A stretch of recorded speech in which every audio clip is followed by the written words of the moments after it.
दोष लगाने वाला, असंयमी, कठोर, भले के बैरी, विश्वासघाती, ढीठ, घमंडी, प्रभु के नहीं सुख विलास के चाहने वाले, भक्ति का भेष धरेंगे पर शक्ति को ना मानेंगे, ऐसों से परे रहना। परमेश्वर ने कहा यदि तुम अपने आप को इनसे शुद्ध करोगे तो आदर के बर्तन ठहरोगे। पौलुस को देखो, कई बार हम दुखों से निराश हो जाते हैं कि परमेश्वर ये दुख क्यों आया, ये दुख क्यों है। 2004, 5, 2006, 2007, 8, 9 तक, 10 तक मैं हमेशा परमेश्वर के सामने कंप्लेंट ही करता रहता था, खुदावन ये मेरी लाइफ में प्रॉब्लम क्यों नहीं जा रही, सेवा में आने के बाद भी ये दिक्कत क्यों नहीं खत्म हो रही, ये मेरी लाइफ से क्यों नहीं जा रहा, ये संघर्ष खत्म क्यों नहीं हो रहा। आज हम पौलुस की पत्रियों को पढ़ते हैं। अगर हम पौलुस की पत्रियों को पढ़ते हैं, उन 13-12 जितनी भी 13 पत्रियां हैं, तो पौलुस की पत्रियों को पढ़ते पढ़ते हमें यह समझ आती है कि पौलुस ने अपनी 13 पत्रियों में एक ही बात की है, तुम्हारे कैरेक्टर को किस तरह से मजबूत रखना है, क्योंकि शैतान तुम्हारे कैरेक्टर को खत्म करके ही तुम्हारी लाइफ में काम करता है। और पौलुस ने कहां से ये पत्रियां लिखी हैं? जेल में से। जेल कैसे गया? सुसमाचार के लिए, अपने पाप के लिए जेल नहीं गया। वो लोग अपने पापों के लिए जेल जाते और बोलते कि मैं प्रभु के लिए जा रहा हूं, लेकिन बाइबल कहती वो खुदाबंद के कामों के लिए लोग उससे जेलसी करते थे, वो जेल में गया। जेल में गया तो एक आम इंसान सोच सकता है कि अगर ये परमेश्वर का दास है तो फिर जेल में क्यों गया, फिर प्रभु इसको बाहर क्यों नहीं निकालता। लेकिन वचन में क्या लिखा है? वचन में लिखा है कि जब वो जेल में गया तो वो सारी पत्रियां उसने जेल के अंदर से लिखी। प्रभु को मालूम था पतरस की इतनी पत्रियां क्यों नहीं, क्यों मैं बताता हूं, क्योंकि पतरस बाहर से विकाई में था और हर टाइम बिजी रहता था, कभी वहां कभी वहां कभी वहां मीटिंग है, कभी वो विश्वासियों के पास, कभी उस कलीसिया के पास। उसकी केवल 2 पत्रियां बाइबल में है, पहला पतरस और दूसरा पतरस। अब जब सेवकाई में कोई तो चाहिए जो इस लेवल का हो, जो पतरस के लेवल का हो, जो यूहन्ना के, याकूब के लेवल का हो, उसी की पत्रियां काम आएंगी। छोटे लेवल का कोई लिखेगा तो उसकी पत्रियों में वो बात नहीं होगी, वो पवित्र आत्मा की भरपूरी नहीं होगी। तो परमेश्वर जानता है कि पौलुस एक ऐसा जन है जो उस लेवल का प्रेरित है। और वचन क्या कहता है? वो जेल में गया और उसने पत्रियां को लिखा। परमेश्वर का उसको जेल में डालने का रीजन ये था कि आने वाले समय में इतनी सेवकाई का असर पतरस का नहीं हुआ जितना पौलुस का हुआ। आज हम किसकी पत्रियों को पढ़ के अपने कैरेक्टर को सही रखते हैं? पौलुस की पत्रियों को पढ़ के, हाँ या ना? पौलुस की पत्रियां पढ़ते हैं। आप तीमुथियुस पढ़ो, जहां उसने लिखा है अपने स्पिरिचुअल सन को, उसने कहा मैं अपने आत्मिक पुत्र तीमुथियुस को लिखता हूं, ये करना है, ये करना है, ये करना है। दूसरा तीमुथियुस कैरेक्टर के बारे में, कुलुस्सियों कैरेक्टर के बारे में, थिस्सलुनीकियों कैरेक्टर के बारे में, तीतुस की पत्री, फिलेमोन की पत्री। अगर आप इन पत्रियों को पढ़ेंगे आपको कैरेक्टर नजर आएगा कि पौलुस ने कैरेक्टर के विषय में बहुत सी बातें की। हालेलुया। लेकिन कैसे की?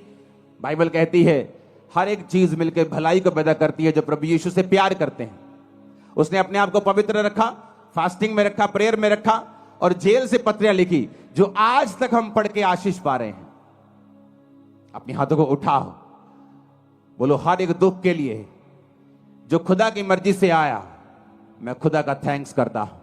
ऊंची आवाज में बात करो।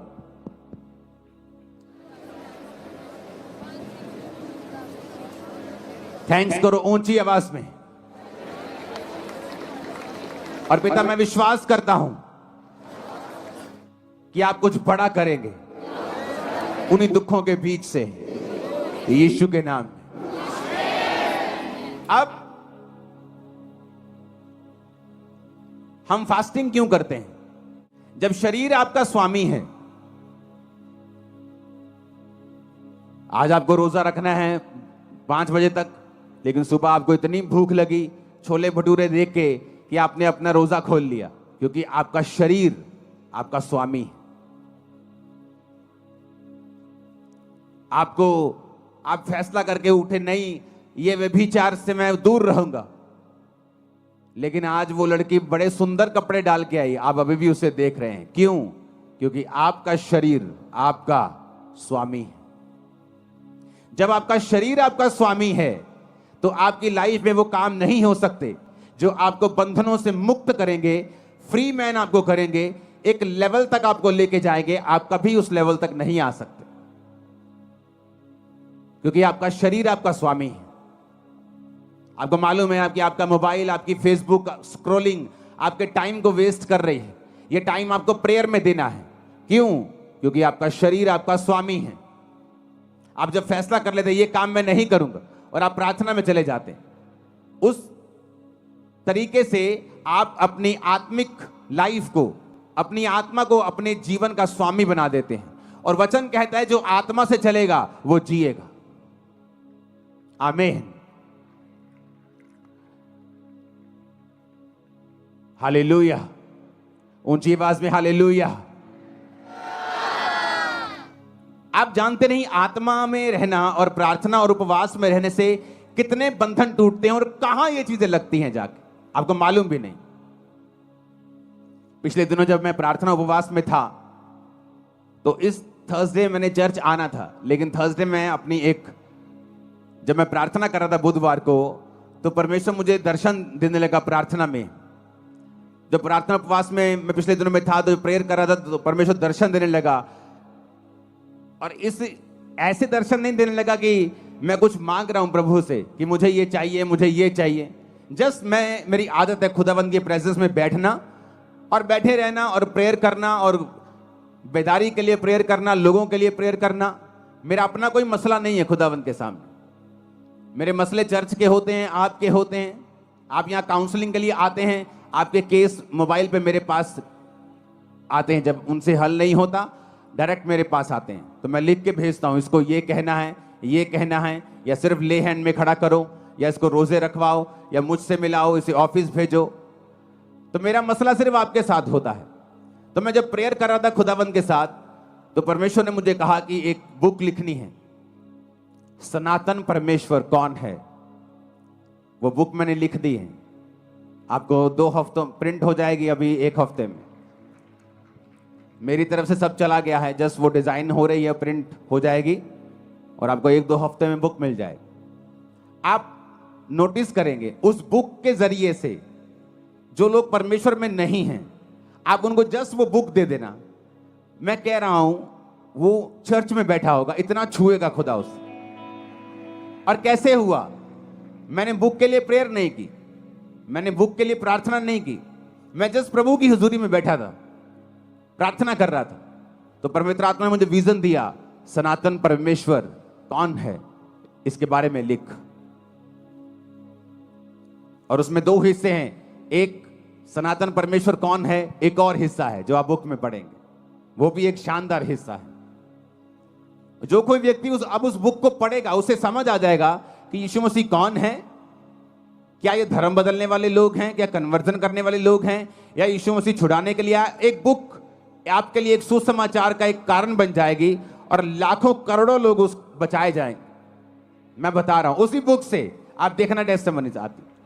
कैसे पॉसिबल हुआ? जब आप परमेश्वर की प्रेजेंस में जाते हैं, आप प्रभु की प्रेजेंस में होते हैं, परमेश्वर आपकी लाइफ को फ्रूटफुल बनाता है, इफेक्टिव बनाता है। वो आपके बिजनेस के बारे में आपको दर्शन दे सकता है। आपका बेटा जो बचा नहीं है, नशे करता है, उसके बारे में आपसे बात कर सकता है। आपकी वाइफ के बारे में, आपके हस्बैंड के बारे में, आपके बच्चों के बारे में, आपकी सेहत के बारे में, किसी भी बारे में वो आपसे बात कर सकता है। जो चीज कमजोर है, शैतान के हाथ में है, बंधन के नीचे है, उसके बारे में प्रभु आपसे बात करता है। इसलिए तो वचन में लिखा है कि मैं अपने वचन को भेज के अपने लोगों को चंगा करूंगा। तो होता क्या है कि आपके पास वचन आता है कि बेटे, मेरे बेटे, सनातन परमेश्वर कौन है, इसके बारे में लिख। अब पता नहीं कितने लाख लोग उससे आजाद हो जाएंगे, कितने लाखों लोग उस वचन से छूट जाएंगे जब वचन को पढ़ेंगे। और आगे एक और उसका हिस्सा है बड़ा शानदार, जब उसे पढ़ेंगे। तो ये कैसे पॉसिबल है? जब आप शरीर के कामों को खत्म करके, आत्मा को फॉलो करके, प्रार्थना और उपवास में अपनी जिंदगी को दे देंगे, तब परमेश्वर आपसे बात करना शुरू करता है। कितने मेरी बात को समझ रहे हैं? तब तक आप उस लाइन में हैं। जैसे आप बिजली का बिल भरने, पुराने टाइम में लोग लाइन में लगते थे, पता नहीं आज लगते हैं कि नहीं लगते, ऑनलाइन हो जाता सब कुछ, लेकिन लाइन में लगते। तो आप लाइन में जो लगे हुए हो, छुटकारे की लाइन में, हीलिंग की लाइन में, लेकिन जब तक आप फास्टिंग, उपवास, प्रार्थना, तौबा शरीर के कामों से मुक्त होकर प्रभु के सामने समर्पित आप नहीं होंगे, तब तक आप लाइन में तो हो पर आपका नंबर नहीं आएगा।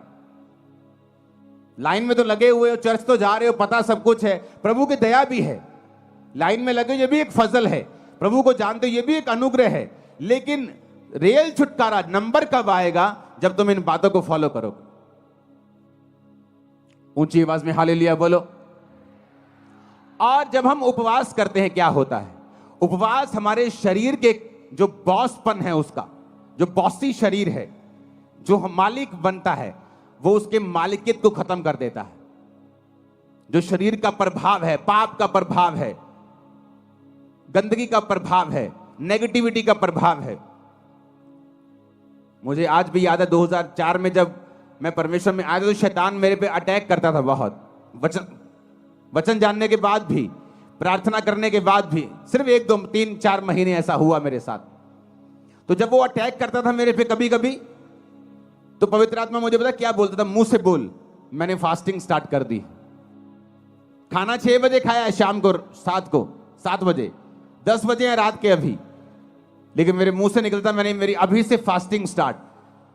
जब मैं मुंह से निकालता था, प्रार्थना में बैठता था, शैतान के अटैक कम होने लगते थे। सिर्फ मुंह से निकाला, फास्टिंग स्टार्ट है। मैं फास्टिंग से, प्रेयर से, उपवास से शैतान के ऊपर मैंने फतह पाई। जब आप फास्टिंग करते हैं, आपका जो शरीर बॉस है, उसकी जो मालिकियत है, बॉसीपन है, वो खत्म होता है। वो कम शरीर जो है, उसकी जो इच्छाएं हैं, वो आप देखना फास्ट रख के, खासकर जो लोग दिन रात के फास्ट में, दिन के फास्ट में ये इतना प्रभावित नहीं होता। मैं आपको बता रहा हूं, फायदा होगा, उसका फायदा होगा। प्रभु आपके प्रेयर को सुनेगा, फास्टिंग कबूल होगी। लेकिन दिन रात के जो फास्ट हैं, ये एक अलग लेवल के फास्ट है। हालेलुया। तो जब दिन रात के फास्ट हम रखते हैं, तो आपके शरीर के अंदर से जो कब्जा किया हुआ है शैतान ने, जो बंधन है, जो बॉन्डेजेस हैं, पाप के प्रति आपका खिंचाव है, प्रभावित है आप उससे, आप कंट्रोल नहीं कर पा रहे हैं, आप दिन रात के फास्टिंग में चले जाएं। आप देखें आपकी आत्मा कैसे आपका बॉस बनती है। इसलिए वचन में क्या लिखा है? जब तुम शरीर के अनुसार चलोगे तो मरोगे। कौन सी मौत के बारे में बात कर रहा है? वो शारीरिक मौत की बात नहीं कर रहा है इसमें। वो एक ऐसी मौत की बात कर रहा है जो आज सब घरानों में काम करती है। हस्बैंड वाइफ तो हैं, लेकिन मैरिड लाइफ मरी हुई है। नाम से तो ठेकेदार है, पर बिजनेस मरा हुआ है। क्योंकि वचन कहता है जब तुम शरीर के अनुसार चलोगे तो मरोगे, पर अगर कहता आत्मा के अनुसार चलोगे तो जियोगे। हालेलुया। कि नाम से तो पास्टर हैं, पर सेवकाई मरी हुई है। कोई रिजल्ट नहीं, कोई उत्साह नहीं लोगों में, कोई अधीनगी नहीं, कोई लाइफ नहीं, कोई बोना नहीं, कोई प्रेयर नहीं। क्यों? आपको शरीर के ऊपर पास्टर को फतह पानी पड़ेगी, उसको पाप के ऊपर फतह पानी पड़ेगी, फिर वो लोगों को लीड कर सकता है। हालेलुया। आप जब फास्टिंग करेंगे, आपके शरीर के अंदर से वो जो पाप का प्रभाव है, जो हैवीपन है, जो अट्रैक्शन है, जो लालसा है, जो तलब है, वो खत्म होती है। आपकी आत्मा आपका बॉस बनती जाती है। और एक दिन में नहीं, या एक साल में, 6 महीने में नहीं होता। ये कॉन्टिन्यू एक प्रोसेस है। जिस तरह मौसम बदलते हैं, गर्मी आती है, सर्दी आती है, बारिश आती है, आपकी आत्मा के जीवन में भी कई बार विश्वास में आप टॉप पे होते हैं, कई बार शैतान आपके विश्वास को हिला रहा होता है, मौसम आते हैं। पर जब आप कंटिन्यू फास्टिंग में और प्रेयर में रहते हैं, आप हर मौसम से निकल जाते हैं और आगे बढ़ते हैं। फिर समय आता है जो वचन में लिखा है कि फिर समय आने पर मैं तुझे फल दूंगा। समय आने पर तू फल लेके आएगा। जिस तरह वचन में लिखा है भजन संहिता 1 में कि समय आने के ऊपर तेरे पत्ते तो हरे रहेंगे क्योंकि तू नदियों के किनारे लगा हुआ है, लेकिन समय आने पर फिर फल भी आएगा, गवाहियां भी आएंगी। आमीन। ऊंचे वाला चाहिए चर्च।